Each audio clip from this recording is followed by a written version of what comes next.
Hey Guardians, welcome back. Dr. Slev here. This week I want to talk about the new GM Nightfall, the arms dealer, and whether or not it's worth grinding for the assault rifle that drops the duty bound adept version. The short answer to that question, in my opinion, at least for PvP, is no. It's not worth the grind for this kind of gun. For PvE, maybe if you really like autos. The duty bound does have some decent rolls, but nothing that really outclasses any of the other current auto rifles that aren't gated behind high-end content. One of the biggest things that duty bound has going for it is that it is an adaptive frame kinetic auto rifle at 600 RPMs, whereas a lot of the current meta type auto rifles are going to take up the energy slot. So this does give you a little bit more loadout flexibility if you really like auto rifles. So if you do end up farming for the duty bound, these are the roles that I think you should keep an eye out for. Let's hop over to D2 Gunsmith. Now, we'll start with PvP. Really, I don't think that you should use this gun in PvP pretty much at all. Just go build yourself a Sweet Sorrow if you really want to do PvP, or better yet, farm some Gambit and get a Herod C. But anyway, if you were going to use this in PvP, what should you be looking for? Column 1, you're going to want Arrowhead Break. The recoil direction on this thing is pretty atrocious, coming off at an upper right angle.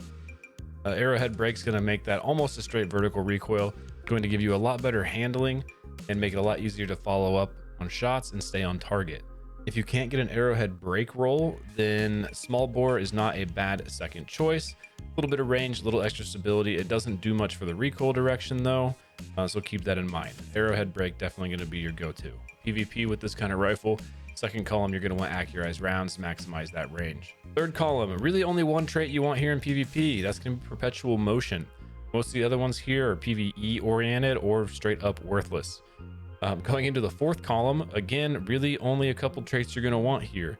Rampage, everybody knows what that does. Stacks up to 3 times for a 33% damage if you're getting enough kills with it. It does only last for 3.5 seconds though.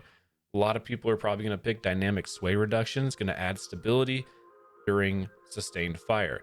The longer you hold the trigger, the more stability you get, up to 10. Not a huge bonus, but it is fairly noticeable.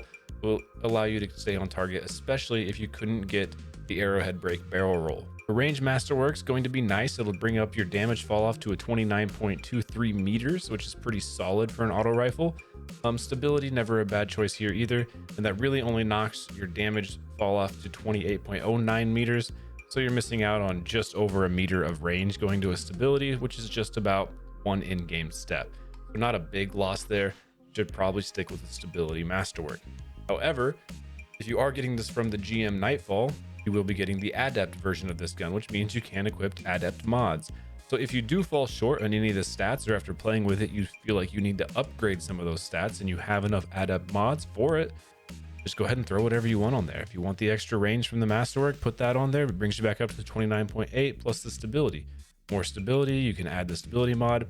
I would honestly recommend that you go with the Icarus grip mod, which the adept version does add a little bit of range, but it's going to make it significantly easier to shoot this thing while floating through the air.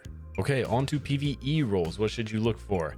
You should probably look for a different assault rifle. Just build yourself a Sweet Sorrow, build it exactly how you want, and you don't have to farm high-end content for it. However, if you are focused on the duty bound, then these are probably the rolls you should want. Arrowhead Break's going to be your standard. Again, a fluted barrel, not a bad second choice. Extra stability handling.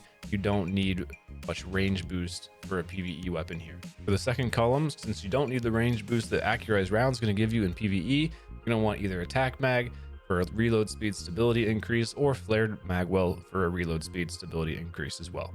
Now, third column on this gun, you do get a couple other options to open up for PvE. Perpetual motion, still a top choice, however. Stats for all, not bad. Hitting 3 separate targets increases handling, stability, reload, and range for a moderate duration. Triple tap, rapidly landing precision hits will return 1 round to the magazine. Or if you're on controller, Zen moment, the increase, basically decrease your recoil and weapon shake. Don't really notice that so much on mouse and keyboard, but on controller might be worth looking into. Onto the fourth column here. Pretty much anything in the fourth column is going to be very viable in PvE. You could even do the total meme loadout and get triple tap in the third column and go for 4 times the charm in the fourth column for essentially infinite magazines. You're getting a round back every 3 precision shots here, and getting 2 rounds back every 4 precision shots here. So for every 4 precision hits, you're essentially getting 3 bullets back. Take a long time to empty a mag doing that. Frenzy, always a nice PvE perk. The longer you're in combat, you get a little damage increase, a little handling, and a reload speed increase to help you keep putting rounds downfield. I'm a big fan of one for all, hitting 3 separate targets. You can actually proc this with 2 targets. If you shoot target A, then target B, and then back to target A, it will count as hitting 3 targets, and proc this with just 2 targets.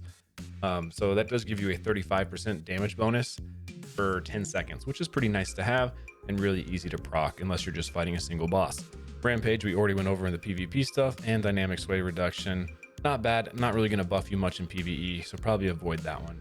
Onto the origin traits for this, there's basically a PvE trait and a PvP trait.